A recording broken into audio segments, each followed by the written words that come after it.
They are trying to smear the good name of Oliver Anthony. This guy who wrote the biggest song in the world, Rich Men North of Richmond. And we got a couple of tweets. There's more than just these going around because he gave a statement to Griff. I believe it's Griff Jenkins over on Fox News. Let me play the clip for you first that people are sharing. Here you go. I mean, we are the melting pot of the world, and that's what makes us strong is our diversity, and we need to learn to harness that and appreciate it and not use it as a political tool to keep everyone separate from each other, you know? I mean, so that's the clip they're showing. And this guy, 9mm SMG says, accent disappeared. Say the line. Diversity makes us strong. Clap. Still, I've yet to find a single person to explain to me how diversity is a strength. Explain to me how a cohesive unit is less functional. Anyone. Looks like he got the call from the rich men north of Richmond. Whoosh. We then have this one where they said, Oliver Anthony, quote, we are the melting pot of the world, and that's what makes us strong, our diversity.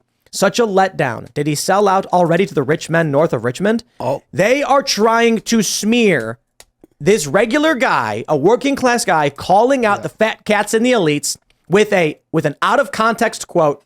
I'm going to show you the full quote. He said, I don't see our country lasting more than another generation the way we are headed. We have to go back to the roots of what made this country great in the first place, which was our sense of community. We are the melting pot of the world, and that's what makes us strong is our diversity. We need to learn to harness that and appreciate it and not use it as a political tool to keep everyone separate from each other. First of all, if you thought this guy who wrote the song was going to come out and just agree with literally everything you said, then you were mistaken. More importantly, the dude is saying exactly what we say all the time. One, community is the most important thing. That's why we're doing this coffee shop. That's why we want to do Saturday morning cartoons. We call it where we bring families together. He says we have to go back to the roots of what made this country great in the first place. Absolutely. We talk about this all the time. Everybody who championed his song, there's no reason for anyone to pretend that they're outraged over him saying this. We completely agree. This is the antithesis of wokeness. Woke people are like, the country is inherently evil. Since 1619, the slaveocracy has ruled supreme and white supremacy must be destroyed. And here's a guy saying, no, we got to go back. We got to go back to what made this country great. The idea of diversity, I'll explain it for you. Diversity does not mean that you take a whole bunch of people of different backgrounds, isolate them from each other, and then tell each of them that they're all their enemy. Mm-hmm. Diversity is what the melting pot truly was. When you came to this country, you melted into it, meaning you became part of the greater culture. Oliver Anthony is correct. I like this guy. Me too, man. Diversity, for instance, very literally would be like if you have a bunch of short people, and then they can't get the fruit out of the tree, they die off. And then you have a group that's a bunch of tall people. They can't get into the hole in the ground to catch the rabbits, so they starve, they all die off. Now you have some tall people and some short people. The short people go into the holes. The tall people get the fruit. I love this story. Diversity is strength. It's awesome. Completely wrong, but right in so many ways. Like, it's great. You don't catch rabbits in the holes, you know. But you can. And tall people can still catch rabbits. But your point is 100% correct. Skin color, like our not necessarily the color, but our ancient genetics can make us more or less resistant to sickness, like certain bacteria and viruses. So, like if a virus comes through and wipes out a lot of one ethnicity or one, cultural background, the others are spared and the species survives. Listen. Yeah. It's called hybrid vigor. Yeah. There was this study that I read a while ago. It shows that people who have kids with people from the further away your partner is from, as a point of origin from the planet, the better their child's immune system may turn out to be. And I'm like, that's really, really fascinating. That is the American melting pot idea of diversity, that two things come together and become one. But more importantly, what he's saying with community is melting pot. That means when an immigrant family comes to the United States, they don't create their isolated little pocket community where they don't speak English. They integrate, they melt into what America already is and are underneath our cultural umbrella. And then you get like Chinatown in New York, which is, Chinese, very San Francisco. And it adheres to our rules and our laws and our Constitution. And they end up, for the most part, learning English. I mean, that's why they moved to America, is to learn English and become part of the culture. So he's like, there's the people that are criticizing him. It seems like, and this is an assumption, but it seems like they're people that are expressing that they feel like he's not right enough, like not right wing enough, like he is a plant leftist because he's saying the quote unquote leftist buzzwords, things like diversity. Right. But I think the guy's just not an extremely online dude, right? Like we all see, the term diversity, and there's all kinds of things attached to it. It comes with a ton of baggage because of the way that the left uses it, because of what the term diversity means according to scholars, and the way that the discrepancy in the definition versus the way that the left tends to apply it and stuff. There's all that stuff attached to it, right? But if you're just a normal guy that goes to work and, writes a song, the idea of we should have a diverse country is something that you, especially like his age, that's something that everybody kind of grew up with. The idea that everybody comes to America, or the people that come to America, everyone can be American. You come here and it's the melting pot and blah, blah, blah. That's something that has been an integral part of the United States' story, for the vast majority of our history. And so I think that I think that it was just a situation of he is kind of a normie, and people are applying a lot of extremely online context to a guy that is totally unfamiliar with it. I love it. You know why? He's a normie. Yeah. He said very normie things. Fat cats in Washington, they're bad. Fat people on welfare are exploiting our taxes. Yep. And the left attacked him and the right cheered for him. That says a whole lot about what these factions are. Yep. The Democrats are the party of the wealthy elites, and they were offended by what he said. Yeah. And the right is a disparate group of people of varying ideologies, for the most part, that are anti-establishment, anti-woke, and generally agree to disagree. I mean, when we do this show, the left calls it right-wing, despite the fact we have people of all different political backgrounds having conversations. Mm. So this guy represents just a regular dude. He lives in a trailer. He's down south in Virginia. I love his videos. He's got one where he's in front of a river and he's just playing the song Ain't Got a Dollar. And I'm like, and the train's going by and he's got to wait for the train. That's super cool. He's just a regular dude who wrote this song that had some good lyrics. I wish politicians would look out for minors and not just a minor on an island somewhere. I mean, like, he kind of just hit the nail on the head with the hammer with a lot of the stuff. And, I like folk. So for me, it's easy. Yeah. But I think a lot of people, when you watch him perform and you see the people in the audience like nodding along to it, he's speaking to just regular people. Right.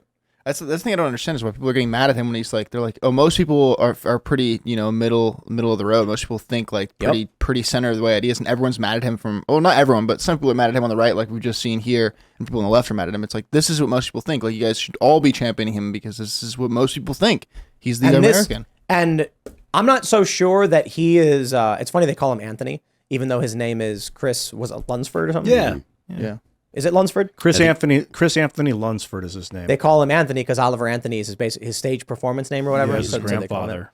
But I got to tell you, I don't think he's super politically active. He says he's a middle of the road kind of guy, but he's also the kind of guy that was activated by Donald Trump. Mm-hmm. A regular guy who's just like, you know what, man, let the Molotov cocktail bowl in the China shop go.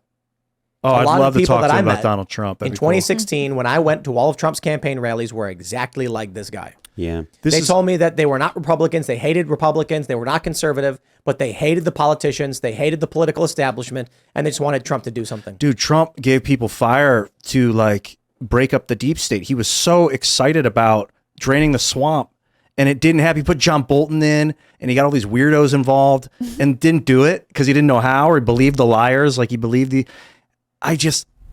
but he did light a fire under people's ass. Like he woke people up that there was an administrative state. I think most of the United States people didn't even realize that we were being run by bureaucrats at the time.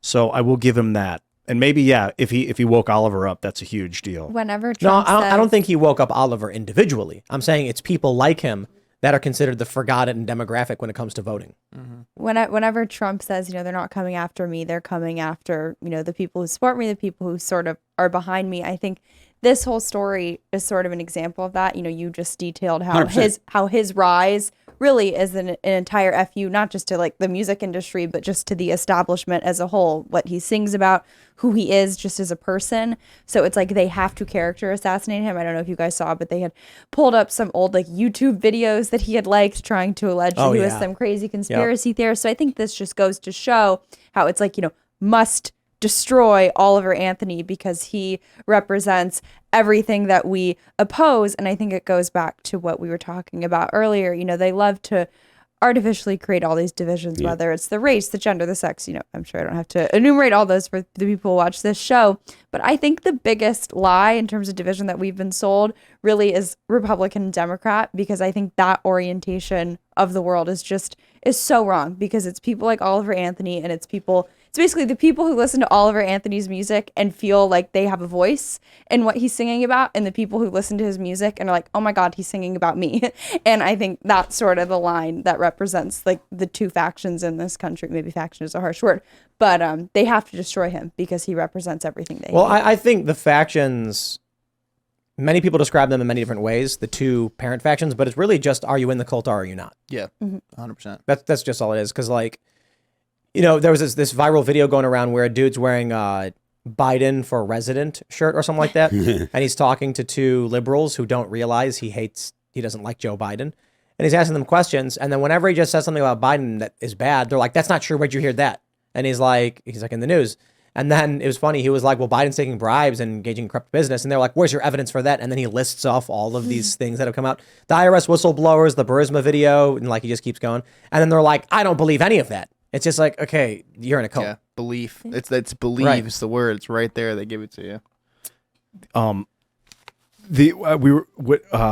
When you were saying, we were talking about diversity, that term that he used, diversity, and we talked about this before the show a little bit, that what's happening is, I don't want to say the communists, because it might not just be communists that are doing this, but people are twisting definitions in the modern age. Definition of the word feminism, definition of the word diversity, definition of equity. Yeah, that's all the communists. Pandemic. That's all communists. Yeah, the definition of the word pandemic, like what the Spanish flu was a pandemic. I didn't see that happen to people this time during COVID. But so if you buy into the twisted definition of the word diversity, you're going to fall into this like thinking he's a bad guy. Yep, that's because the you idea. believe the enemy's twisted definition of your own material. Like, don't buy the bullshit. Don't fall into the game of the twisting of language right now. Right. Don't believe the communists.